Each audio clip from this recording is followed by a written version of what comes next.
Hello, good morning. Good morning आप सभी को। और आप सभी प्लीज़, मेरा आपको आज का एक ही बात कहना है कि आप जो हैं, मुझे मैसेज आए 3-4 मैसेज याद है, वो मैं आपको बता देती हूँ। एक था कि मैम हम टेस्ट दे रहे हैं और टेस्ट में मेरी जो तैयारी है वो तैयारी के अकॉर्डिंग मेरे मार्क्स नहीं आ रहे हैं।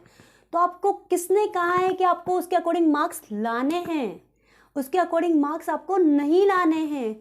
मैंने तो सिर्फ इतना ही कहा था कि पॉइंट टू पॉइंट सिलेबस तैयार कर लो, मैक्सिमम नहीं, पूरा चैप्टर नहीं, क्योंकि पूरे चैप्टर नहीं होंगे, एग्ज़ाम तक नहीं होंगे। मैंने कहा था सिर्फ सिलेबस के पूरे पॉइंट टू पॉइंट आप पढ़ लो और जहाँ से शुरू करो, जो आज पढ़ा है उसको कल परसों तरसों जब भी आप पढ़ो, मतलब एक बार पूरा एक से लेकर लास्ट तक के पॉइंट पूरे कर लो। भले 10-10 लाइनें पढ़ो, लेकिन वो 10 लाइनें एग्ज़ाम को याद रहनी चाहिए। वो 10 लाइनें आपको एग्ज़ाम में याद रहनी चाहिए। मेरा तो यही कहना है, मैं ज़्यादा ज्ञानी नहीं हूँ। आप में आपको जितना अच्छा लगे, जैसे अच्छा लगे, जहाँ से अच्छा लगे वहाँ से आप पढ़िए। मेरा एक अलग कंसेप्ट चलेगा। मेरे कंसेप्ट को जो फॉलो करेगा वो फॉलो कीजिए, नहीं करना है मत कीजिए। मुझे कोई दोष मत दीजिएगा। मैं सिर्फ आपके लिए काम कर रही हूँ, मेरी इसमें पर्सनल कोई इंटेंशन नहीं है।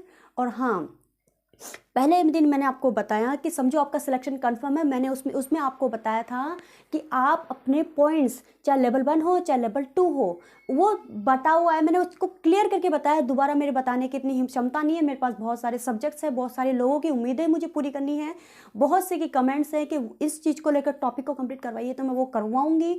मैं धीरे धीरे चलूँगी, लेकिन चलूँगी एकदम क्वालिटी कंटेंट के साथ। कम से कम कोशिश करूँगी, गलती हो जाती है उसके लिए तो थोड़ा बहुत मानवीय मिस्टेक होती है, बाकी कोशिश करती हूँ कि 99% गलती ना हो। एक आधा लिखने में, कुछ बोलते कुछ लिखते होते, वो तो नॉर्मली सभी के साथ होता है, क्योंकि मैं बोलती भी यहीं पे हूँ, लिखती भी यहीं पे हूँ। ना तो मेरे पास एक से ज़्यादा पैनल है, ना ही डिजिटल है, ना ही मैं कुछ हूँ। मैं आपका ज़्यादा समय बर्बाद नहीं करूँगी। फिर से जाते हैं वापस टॉपिक पर। मैंने फर्स्ट क्लास में आपको बताया था कि समझो आपका सिलेक्शन कंफर्म है। मैंने उसमें बताया था सिर्फ लेवल 2 वालों के लिए बारे में। बाद में दोबारा क्लास डाली, उसमें लेवल वालों ने कहा, लेवल 1 वालों ने कहा कि हमारे लिए भी डालिए। फिर मैंने दोनों का कॉमन डाला कि भाई देखो, ये तो आपके कॉमन सिलेबस है। सिर्फ और सिर्फ अंतर कहाँ पे आया, लेवल 1 में तो 5 सब्जेक्ट है ना, 5-5 कितने नंबर के थे? हाँ, 5-5 नंबर के, नहीं नहीं, 8-5 40, हाँ, 8-8 मार्क्स के तो वो है आपके टीचिंग मेथड है, और 10-10 मार्क्स का आपका वो है, तो 50 नंबर तो वहाँ पे, 40 नंबर वहाँ पे। फर्स्ट लेवल फर्स्ट की बात कर रही हूँ ना। 10-10 मार्क्स का ये शायद आपका सब्जेक्ट है, और 5 तो वो है, और 8-8 मार्क्स का आपका वो है टीचिंग मेथड है। 5 ऐसे आपके कोई 90 मार्क्स का अंतर है वहाँ पे, और यहाँ पे 120 मार्क्स का अंतर है लेवल 2 में जो सब्जेक्ट है। बाकी कोई अंतर नहीं है, सिलेबस कॉमन है। आप जो मैं करवाती जा रही हूँ वो कर सकते हैं।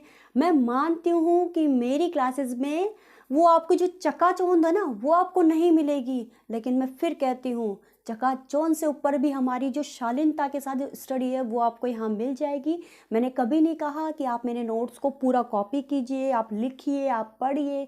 मैं सिर्फ इतना कहती हूँ कि किसी भी टीचर की क्लास को खोलिए, उसमें से कुछ एक बार जिसकी क्लास लिख डाली ना टॉपिक, उस टॉपिक को वहीं रहने दीजिए, और पेंसिल रखिए, पेन रखिए, एकदम बारीक बारीक। कुछ नया आया हो ना तो वो उसको वहाँ पे चिपका डालिए। बस इतना ही मैं कहती हूँ, लेकिन आपके समझ में आए वो बात अलग है, कब आएगी। खैर, आपकी भी गलती नहीं है, आपके दिमाग में इतना सारा चलता रहता है, ये पढ़ो वो पढ़ो, ये करो वो करो, एग्ज़ाम होगा। एक अंदर डर होना नेचुरल है, सबके अंदर होता है। इवन जो बड़े बड़े टीचर्स हैं उनके दिमाग में भी उथल पुथल चलती रहती है कि हम बच्चों को क्या नया दे, क्या अच्छा दे, जिससे हमारी गुडविल बनी रहे। तो वो सबके साथ है, आपके साथ ही नहीं है। जो आप करते हैं वो हम करते हैं, हम करते हैं जो हाई लेवल के जो चैनल्स हैं वो भी करते हैं। बस इतना है कि उनके पास अब कंटेंट बहुत अच्छा और बहुत ज़्यादा इकट्ठा हो गया है, वो कोई इशू नहीं है, अब चलते रहिए। नेक्स्ट बात आती है किसकी? सब्जेक्ट की। मैं सब्जेक्ट किसी को नहीं करवाने वाली हूँ, अभी मैं कॉमन पे ही काम करूँगी। इतना ही मेरे पास समय है कि मैं कॉमन पे काम करूँ। हाँ, अगर स्टाफ हायर हो गया ना तो एक दिन में मैं खींच डालूंगी। अगर स्टाफ की मैं कोशिश कर रही हूँ कि स्टाफ अरेंज हो जाए, तो मैं क्या करूँगी, एक दिन में 4-4 5-5 तरीके की क्लासेस ले आऊँगी, और वो आपको मैं कंटेक्ट करवा दूँगी। कोशिश करूँगी ऐसा पॉसिबल हो जाए, लेकिन वो भी टीचर्स ऐसे ही करेंगे क्योंकि उनका सब्जेक्ट नहीं होगा वो। मैं इस चैनल पर SBK अर्निंग क्लासेस पर अगले आने वाले 4 से 6 महीने, उसके बाद का मुझे पता नहीं है, लेकिन जो ये एग्ज़ाम कंडक्ट हो रहे हैं ना, स्पेशली रिट वालों के लिए, मैं सिर्फ कंटेंट लाने का काम करूँगी। हम टीचर नहीं हैं, मैं सॉलिड कंटेंट जो कम से कम 4 से 5 बुक का सार हो वो मैं यहाँ पे आपको देने की कोशिश करूँगी, चाहे वो बड़े से बड़े चैनल किसी का भी लेके मैं एक सार गर्भित आपको सार दे पाऊँ, इसकी मैं कोशिश कर सकती हूँ। इसके लिए आप मुझे कमेंट करके बताइए कि मैम इस सब्जेक्ट का करवा दीजिए, मैम इस सब्जेक्ट का करवा दीजिए, मैम इस सब्जेक्ट का करवा दीजिए। आप मुझे कमेंट करते रहिए, उस पर काम करने के जितने ज़्यादा कमेंट्स होंगे, जितनी ज़्यादा रिक्वायरमेंट्स होंगी, मैं उतनी से आपसे हायर कर लूँगी। अभी मेरा ऐसा कुछ भी नहीं है, लेकिन आने वाले 2-3 दिन में भी मैं चाहूँ तो वैसे भी एक वीक में बहुत कुछ कर सकती हूँ, लेकिन उसके लिए मुझे आपके पूरे सपोर्ट की ज़रूरत पड़ेगी। आप कम से कम वीडियो को कम से कम शेयर, मैं मानती हूँ शेयर, लाइक, सब्सक्राइब कीजिए, ज़्यादा से ज़्यादा शेयर कीजिए ताकि चैनल का थोड़ा सा ग्रोथ बढ़ेगी तो मैं इस पर इन्वेस्टमेंट डाल पाऊँगी। और मेरे अंदर बहुत सारी खुरापाती चल रही है। आप मेरे टेलीग्राम चैनल को आप क्या कीजिए, सब्सक्राइब कर लीजिए। मैं उसमें देने वाली हूँ ऐसे ऐसे चीज़ें जिसमें आप तैयारी को बेहतर बना सकते हैं बिना किसी कन्फ्यूज़न के। लेकिन आएगा सब कुछ धीरे धीरे, एक साथ तो ना तो मेरा दिमाग चलता है। मैं ऐसे नहीं कि 6 महीने पहले की योजना आपको आज बता रही हूँ, मेरे दिमाग में जैसे ही फ्रिक्वेंटली क्लिक करता है, मैं दूसरे तीसरे चौथे दिन में जैसे टाइम मिलता है मैं आपके सामने रख रही हूँ उसको। मैं बड़ी वो नहीं हूँ, ना तो मैं मोटिवेटर हूँ, ना ही मैं आपकी एक बोलते ना कि टिप्स एंड ट्रिक्स का एक खजाना हूँ। मेरे सिर्फ जितना नॉलेज मेरे पास है वो मैं आपके साथ इस मंच पर रखने की कोशिश करती हूँ। पर्सनल कोई इंटेंशन नहीं है। कई लोग होते होंगे कि मैं आपको मोटिवेट करती हूँ तो वो मुझसे परेशान होंगे कि फालतू में ही अपनी मतलब कंपटीशन की भीड़ बढ़ा रही है। लेकिन भाई देखो, मैंने आपसे पहले भी कहा, हमें छीनना नहीं है, हमें हमारी इसी का लेना है। अब क्वालिटी लाइए ना अपने अंदर, क्वालिटी लाइए, एक ना एक दिन सब कुछ मिलेगा। और बिना किसी ऊपर वाला जब भी देता जब पर फाड़ के। चलिए अच्छा, नेक्स्ट कुछ बचा हुआ है क्या? ठीक है। और इस बात पे बहस हो ही चुकी है हमारी कि मैम हमारी तैयारी बहुत अच्छी है, लेकिन जब मैं टेस्ट लगाती हूँ तो टेस्ट में मेरे मार्क्स उतने अच्छे नहीं आते हैं। अरे मत आने दीजिए यार, मैं तो कहती हूँ मत आने दीजिए। मैं तो कहती हूँ आप सिर्फ टॉपिक को ढंग से तैयार कर लो, टॉपिक को ढंग से तैयार कर लो, प्रीवियस ईयर सारे रीट वाले पेपर लगा लो। और मैं तो क्या पता, मैं झूठी आपसे वादा नहीं कर रही हूँ कि मैं आपको रिट वाले पूरे पेपर, मैंने काफ़ी सोच तो रखा था कि मैं रिट वाले पूरे पेपर करवाऊँ, लेकिन समय और स्टाफ की कमी की वजह से आपको नहीं करवा पा रही हूँ। रिट वाले सारे पेपर लगा डालो। और वैसे मैं कोशिश करूँगी पूरी, अगर स्टाफ आ रहा होता है तो मैं देखती हूँ अगले 5 दिन में रिट वाले पूरे पेपर लगा डालिए। इसके अलावा जो प्रीवियस ईयर बुक्स हैं आपकी, चाहे आप दिशा ले लीजिए, चाहे आप मुंबल ले लीजिए, जितने हमारे टॉपिक है ना उसके जो प्रीवियस ईयर क्वेश्चन जो अभी तक आ चुके हैं, मैंने भी काफ़ी करवा दिया, लेकिन आपको मेरी क्वालिटी अच्छी नहीं लगती, कोई बात नहीं, छोड़िए आप तो मेरी क्लासेस को। अब वहाँ से उठाइए और टॉपिक को कंप्लीट कीजिए। 300 मिनट, पहले आपको 300 मिनट ही देने हैं। उसके बाद शाम को टाइम बचे तो दोबारा उसी टॉपिक को उठाइए। आप डायरी मेंटेन कीजिए कि मैंने जिस तरीके से आपको मेंटेन करवाया था ना, वो जो मैं क्लास ले रही थी आपके क्वेश्चंस पूछने की, वो मैं नहीं लूँगी, लेकिन उसी तरीके से आप डायरी मेंटेन कीजिए कि भाई ये तो है लेवल 1 100 मार्क्स का, फिर है 80 मार्क्स का, फिर है 50 मार्क्स का है ना शायद, फिर है 40 मार्क्स का टीचिंग मेथड, फिर है 20 मार्क्स का क्या साइको, फिर है क्या अपना 10 मार्क्स की आईटी। तो मैंने आपको जो पॉइंट्स बताए ना कि इतने इतने पॉइंट आपको रोज़ पढ़ने हैं, वो आपको पढ़ने ही है। मैं फिर कहती हूँ आप तो 2.5 लाइन पढ़िए, आप तो 4.5 लाइन पढ़िए, आप तो 10 लाइन पढ़िए, लेकिन उस 10 मिनट में आपके जितना होता ना उतना ही पढ़ना है। भाई शादी में गए हो तो थोड़ा उतना ही खाओ जितना पचा पाओ, नहीं तो रात को नींद नहीं आएगी, पेट में गुड़र गुड़ होएगी और सुबह पेट खराब होएगा, कोई मतलब नहीं है। उतना ही खाओ जितना पचा पाओ। एग्ज़ाम को एग्ज़ाम की तरह ही लो, प्रेशर मत लो। प्रेशर लोगे तो एक ही काम होता है, दिमाग खराब हो जाएगा, वो आपकी सोचने की क्षमता को ख़त्म कर देगा। सोचने की क्षमता ख़त्म कर देगा तो आप इफ़ेक्टिव निर्णय नहीं ले पाओगे। इफ़ेक्टिव निर्णय नहीं ले पाओगे तो आपका एक दिन नहीं, उससे रिलेटेड कम से कम 2 से 3 दिन आपके खराब होंगे। प्लीज़ मैं कहती हूँ, अगर आपकी IQ लेवल, आप मंद बुद्धि में भी आते हैं ना, तो भी मैं आपको इतना ही कहना चाहूँगी कि आप सिर्फ एक नॉर्मल लाइफ जियो, हाय ऊपर मत जाओ। आप ये सोचो ही मत कि एग्ज़ाम क्रैक करना है।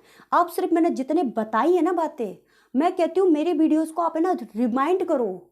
अरे अपने मतलब के लिए तो कर लो, कम से कम उसको रिमाइंड करो, उन्हीं टिप्स एंड ट्रिक्स को आप फॉलो कर लो।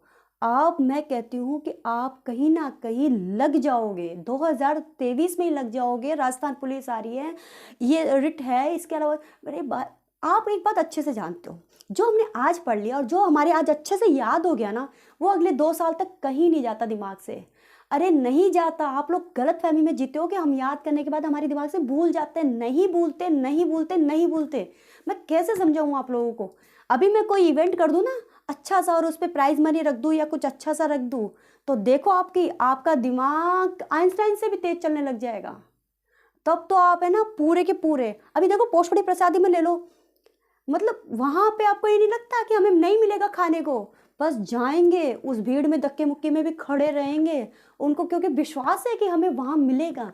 तो वैसा ही विश्वास अपनी स्टडी में मिला लगाओ ना, कि हम जो पढ़ रहे हैं वो हमें याद रहेगा। अरे भाई रहेगा, आपको क्यों नहीं रहेगा? आपको क्यों नहीं रहेगा मेरे को ये बताओ आप? क्यों? आप लोग क्या इंसान नहीं है? आप लोगों को क्या सोचने समझने की शक्ति नहीं है? वो सोच लो जिसका दिमाग काम नहीं करता, जो दिमाग से परेशान है, मतलब जिसकी मानसिकता अच्छी नहीं है, सिर्फ वो सोचो कि हमें याद नहीं रहेगा। बाकी सब इस एग्ज़ाम को क्लियर कर सकते हैं, कर सकते हैं, कर सकते हैं। लेकिन आप मेरी बात नहीं मानोगे। बस आए, वॉच किया, चले गए, आए, वॉच किया, चले गए, काम नहीं करना। और हाँ, पहली और आखिरी बात, काम करना है, बातें नहीं सुननी। इस कान से सुना, इस कान से सुना, इस कान, इसकी सुना, उसकी सुना, उसकी सुना, इसकी सुना, तब तो आपकी पढ़ाई नहीं होगी। रहने दो आप, वीडियोस वॉच मत करो, किसी की स्टडी एक्स्ट्रा मत लो, किसी के चैप्टर की कॉपी मत करो। सिर्फ इसमें जो नई बिंदु आए ना, सिर्फ वो बिंदु लिखो। एक बार अपने नोट्स बनाओ। कोई नई बुक्स मत खरीदो। मैं तो कहती हूँ कोई मोटी बुक मत खरीदो। सबसे पहले तो कोई मोटी बुक मत खरीदो। मोटी बुक खरीद के ही ना, एक तो हाथ में बोझ बढ़ जाता है, एक दिमाग पे बोझ बढ़ जाता है। मैं तो कहती हूँ नोट्स ही बनाओ। अब महीना भर रह गया ना, तुम तो महीने भर में भी अपना ना, वैसे मत बनाओ, लेकिन है ना जितना हो सके ना शॉर्ट एंड सिंपल अपने आप को रखो। फॉर जीरोक्स लो, वो करो, ये करो, लेकिन अपने आप को पढ़ो। और सबसे बड़ी बात, 24 घंटे अपने है ना अपने सिलेबस को अपने बैग में रखो। लड़का हो चाहे लड़की हो, वो अपने सिलेबस, बस सिलेबस को देखते रहो। आप तो सिलेबस को देख देख के जी लेंगे आप लोग, तो ऐसी कोई चिंता वाली बात नहीं है। अब ज़्यादा मैं क्या बोलूँ, मुझे समझ में नहीं आता, बट ठीक है, मैं फिर से इतना ही कहूँगी। एक तो मेरे टेलीग्राम चैनल को आप सब्सक्राइब कर लीजिए, क्योंकि मैं उसमें देने वाली हूँ कम से कम 3 से 4 ऐसे टॉपिक जो आपको कंफ्यूज करते हैं कि इसमें क्या हो सकता है। ठीक है ना? जैसे वाद्य यंत्र हो गया, वो 3-4 पार्ट्स में पड़ता है। सुशिर, घन और कौन कौन सा तत्व है ना, 3-4 होता है तार वाले, वो 3-4 टाइप के ना, तो उसमें आप कैसे अंतर करें, उसका बहुत अच्छा तरीका मैं देने वाली हूँ। इसके अलावा आपके आभूषण जो होते हैं, मतलब लेडीज़ जेंट्स आभूषण जो होते हैं, उसमें आप डिफाइन नहीं कर सकते कि ये शरीर के किस अंग का है, स्त्री का है कि पुरुष का है। उसमें भी उसका एक देने वाली हूँ मैं ट्रिक्स आपको, उसी में दूंगी मैं आपको। यहाँ तो शायद मैं मुश्किल करवाऊँ, और हो सकता है यहाँ भी करवा दूँ, वहाँ भी डाल दूँ मैं। वहाँ पे मैं पीडीएफ डालूंगी, तो आप पीडीएफ आज नहीं डालूंगी, अगले इस जो वीडियो शूट कर रही हूँ उसके कम से कम 2 दिन लूँगी मैं, 1 से 2 दिन लूँगी, उसमें मैं डाल दूँगी। तो आप मेरा उसको टेलीग्राम को सब्सक्राइब कर लीजिए। कोई प्रॉब्लम्स आती है तो मुझे बताइए, ताकि मैं भी अपडेट करूँ। मैं इतनी डिजिटल नहीं हूँ, बट मैं अपने आप को और आपके साथ चलाने की कोशिश कर रही हूँ। उस कोशिश में आप मुझे पूरा सपोर्ट कर रहे हैं, उसके लिए बहुत बहुत धन्यवाद। मुझे सजेशन देना मत भूलिएगा, अपनी प्रॉब्लम्स बताना मत भूलिएगा, और जितनी बातें मैंने कही है उसको आप लिख लीजिए भाई, लिख लीजिए। मेरी 2-3 क्लासें आपके लिए सबसे ज़्यादा इंपॉर्टेंट है, उसको लिख लीजिए, उसी पे काम करते रहिए, करते रहिए, करते रहिए, करते रहिए, करते रहिए, करते रहिए। बस इतना ही कहना चाहती हूँ, इससे ज़्यादा नहीं। धन्यवाद, थैंक यू।